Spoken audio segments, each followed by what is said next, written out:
Arisanto yang Sekolah Labuan Bajo akan presentasikan hasil penelitian kami dalam berupa karya tulis dengan judul pembuatan bioetanol dari ubi kayu sebagai bahan dasar hand sanitizer. Yang pertama, latar belakang. Hadirin sekalian, pada tahun 2019 lalu, dunia telah dilanda dengan virus yang disebut dengan COVID-19. COVID-19 merupakan virus mematikan yang proses penyebarannya dapat melalui mulut, hidung, dan juga tangan. Berbagai cara telah dilakukan untuk memberantas proses penyebaran virus ini, salah satunya dengan menggunakan hand sanitizer. Bahan dasar dalam pembuatan hand sanitizer sendiri ialah alkohol. Alkohol dibedakan menjadi dua jenis, yaitu alkohol sintesis dan juga alkohol alami. Selama ini, penggunaan alkohol sintesis sebagai bahan dasar hand sanitizer dinilai kurang efektif karena dapat menyebabkan iritasi kulit, sehingga peneliti menggunakan alternatif lain, yaitu alkohol alami dalam rupa bioetanol yang merupakan hasil fermentasi bahan-bahan alami seperti ubi kayu, ubi jalar, jagung, dan juga sagu dalam pembuatan hand sanitizer. Adapun tahapan dalam pembuatan bioetanol itu sendiri, yang pertama hidrolisis atau tahap pemanasan, yang kedua fermentasi atau tahap peragian, yang ketiga destilasi atau tahap pemisahan, dan yang keempat dehidrasi atau tahap pemurnian. Adapun dua penelitian relevan yang dijadikan sebagai acuan dalam penelitian kami. Yang pertama, penelitian yang dilakukan oleh Sriana dan Asita pada tahun 2020. Penelitian ini membuktikan bahwa penggunaan Fermipan sebanyak 5 gram dengan waktu fermentasi 6 hari menghasilkan 3,7 ml bioetanol. Dan juga penelitian kedua yang dilakukan oleh Bawasir dan kawan-kawan pada tahun 2021. Penelitian ini membuktikan bahwa penggunaan ragi tape sebanyak 25 gram dengan waktu fermentasi 6 hari memperoleh hasil yang baik dengan perolehan kadar etanol sebanyak 79%. Berdasarkan hal di atas, peneliti tertarik untuk melakukan penelitian dengan judul pembuatan bioetanol dari ubi kayu sebagai bahan dasar hand sanitizer dengan tujuan dapat mengetahui pembuatan bioetanol sebagai bahan dasar pembuatan hand sanitizer.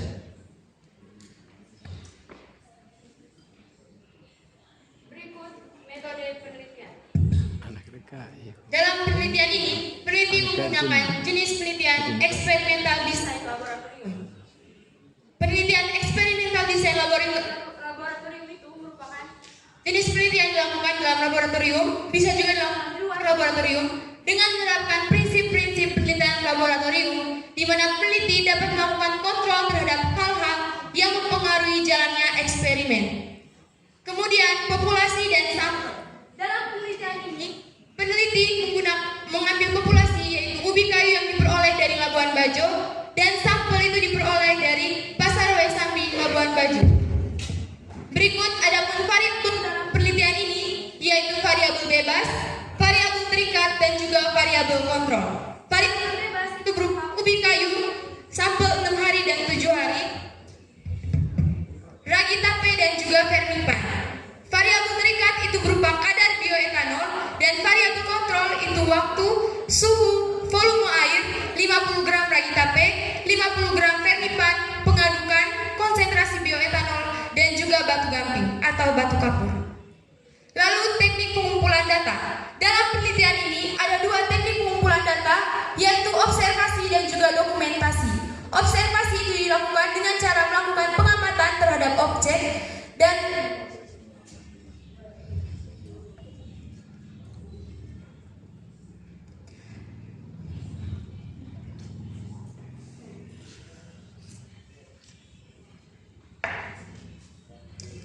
dan dokumentasi itu diambil dengan cara mengambil gambar-gambar atau foto-foto serta informasi yang berkaitan dengan penelitian. Berikut instrumen penelitian itu berupa alat dan juga bahan. Lalu prosedur kerja itu ada prosedur kerja bioetanol dari ubi kayu dan juga prosedur kerja pembuatan hand sanitizer. Kemudian ada analisis data, itu kualitatif dan juga kuantitatif deskriptif. Untuk instrumen yang digunakan dalam penelitian ini yaitu berupa alat dan juga bahan. Kemudian adapun prosedur kerja itu yang pertama prosedur kerja pembuatan bioetanol itu dilakukan berdasarkan tahapan-tahapan berikut. Yang pertama, persiapan, di mana siapkan 2 kilogram ubi kayu untuk masing-masing sampel 6 hari dan 7 hari. Kemudian bersihkan ubi kayu. Lalu setelah ubi kayu dibersihkan, ditambahkan dengan 2 liter air untuk masing-masing sampel. Lalu dilakukan hidrolisis. Hidrolisis itu dilakukan dengan cara memanaskan ubi kayu tadi dengan suhu kurang dari 95 derajat Celcius dalam waktu 15 sampai 25 menit. Untuk ubi kayu sampel 7 hari itu ditambahkan dengan larutan HCl sebagai katalisator atau pembantu agar proses hidrolisis atau pemanasan itu cepat dilakukan. Kemudian setelah pemanasan selesai, dilakukan pendinginan di mana kedua sampel tadi didinginkan hingga suhunya turun menjadi 35 derajat Celcius. Lalu dilakukan fermentasi. Fermentasi untuk ubi kayu sampel 6 hari itu ditambahkan dengan 50 gram ragi tape, dan untuk sampel ubi kayu 7 hari ditambahkan dengan 50 gram fermipan beserta NPK dan juga urea. Lalu setelah semua bahan tercampur merata, tutup kedua sampel itu hingga rapat, lalu tunggu waktu fermentasi selesai. Setelah waktu fermentasi itu selesai, maka hasil fermentasi itu dipisahkan dengan cara disaring agar terpisah dari ampasnya. Lalu kemudian tahap destilasi. Tahap destilasi itu di mana hasil fermentasi itu dipisah berdasarkan titik didihnya, yaitu dilakukan dengan menjaga suhunya 78 derajat sampai 85 derajat Celcius. Destilasi itu dilakukan dengan menggunakan alat destilasi sederhana sehingga membutuhkan waktu yang lama. Lalu kemudian hasil destilasi diproses dengan menggunakan batu kapur atau batu gamping, itu dinamakan dengan proses dehidrasi. Lalu hasil dehidrasi didestilasi lagi, dinamakan destilasi lanjutan dengan menggunakan batu gamping, dan hasil dari destilasi lanjutan itu dilakukan pengukuran pengukuran kadar alkohol. Lalu sesudah dilakukan pengukuran kadar alkohol, dilakukan uji nyala. Lalu pembuatan hand sanitizer. Pembuatan hand sanitizer itu bahan-bahannya ada ekstrak lidah buaya, lalu alkohol tadi hasil dari pembuatan bioetanol, lalu baby oil dan juga larutan jeruk nipis. Keempat bahan ini dicampur hingga merata, kemudian dilakukan uji pH. Lalu teknik analisis data tadi ada kualitatif dan juga kuantitatif deskriptif. Teknik kualitatif itu dilihat terkait dengan sifat fisik dan juga warna, sedangkan kuantitatif deskriptif itu diperoleh dengan pengambilan atau pengumpulan data.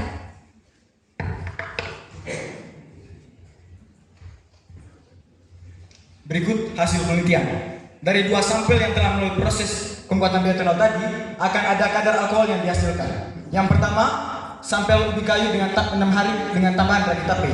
Kadar alkohol yang dihasilkan adalah 70%. Sedangkan sampel ubi kayu 7 hari dengan tambahan fermipan menghasilkan kadar alkohol 65%. Perbedaan ini terjadi karena adanya perbedaan perlakuan pada proses fermentasi.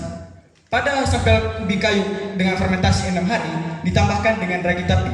Pada proses fermentasi, pada ragi tape terdapat jamur yang bernama Saccharomyces cerevisiae. Nah, bakteri inilah yang akan mengubah glukosa menjadi alkohol yang diinginkan. Sehingga hasilnya akan sangat optimal. Sedangkan pada fermentasi 7 hari dengan tambahan fermipan, pada fermipan meskipun mengandung jamur Saccharomyces cerevisiae, dia juga mengandung pengemulsi yang merupakan bahan lain yang akan menghambat proses pembentukan alkohol, sehingga hasilnya kurang optimal. Hasil ini juga didukung oleh penelitian yang dilakukan oleh Pak Wazir dan kawan-kawan pada tahun 2021. Penelitian mereka mengatakan bahwa 25 gram ragi tape yang ditambahkan pada setiap sampel, yaitu dalam waktu 4 hari, 5 hari, dan 6 hari, akan menghasilkan kadar alkohol yang berbeda. Dan kadar alkohol tertinggi didapatkan pada 6 hari, yaitu kadar alkohol 79%. Setelah kadar alkohol dihasilkan dari proses pembuatan bioetanol yang tadi yaitu 65% dan 70%, akan dilakukan uji fisik atau uji nyala. Dapat dilihat pada gambar bahwa kedua kadar alkohol dapat menyala. Hal ini menunjukkan bahwa alkohol ini memiliki sifat alkohol yaitu mudah terbakar. Selanjutnya, dalam pembuatan hand sanitizer, kadar alkohol yang digunakan adalah 60% hingga 95%. Dari kadar alkohol yang telah didapatkan, maka kedua kadar alkohol dapat digunakan sebagai pembuatan hand sanitizer. Setelah insentif dibuat, maka akan dilakukan uji pH menggunakan kertas lakmus. Dilihat pada gambar bahwa kertas lakmus biru berubah menjadi warna merah, sedangkan kertas lakmus merah tetap merah. Hal ini menunjukkan sifat asam, di mana sifat asam itu dapat membunuh kuman. Selanjutnya, penambahan jeruk nipis pada pembuatan hand sanitizer itu dapat meningkatkan kualitas dari hand sanitizer yang dibuat, karena jeruk nipis juga bersifat asam yang dapat membunuh kuman. Selanjutnya, penambahan baby oil pada hand sanitizer. Penambahan baby oil dapat melembabkan kulit. Selanjutnya, kesimpulan. Dari 2 sampel yang telah dibuat, dan kadar alkohol tertinggi yang didapatkan adalah 70%. Maka kadar alkohol inilah yang kami gunakan dalam pembuatan hand sanitizer. Selanjutnya, rekomendasi. Adapun rekomendasi yang pertama kepada masyarakat. Rekomendasi kepada masyarakat disarankan agar tidak menggunakan ubi kayu hanya sebagai bahan pangan, melainkan menggunakan ubi kayu sebagai manfaat dan manfaat lain seperti pembuatan bioetanol. Yang kedua, untuk peneliti selanjutnya, karena peneliti masih menggunakan alat tulis sederhana, diharapkan untuk menggunakan alat tulis bertingkat agar kadar alkohol yang didapatkan sesuai yang diinginkan. Sekian presentasi kami, terima kasih.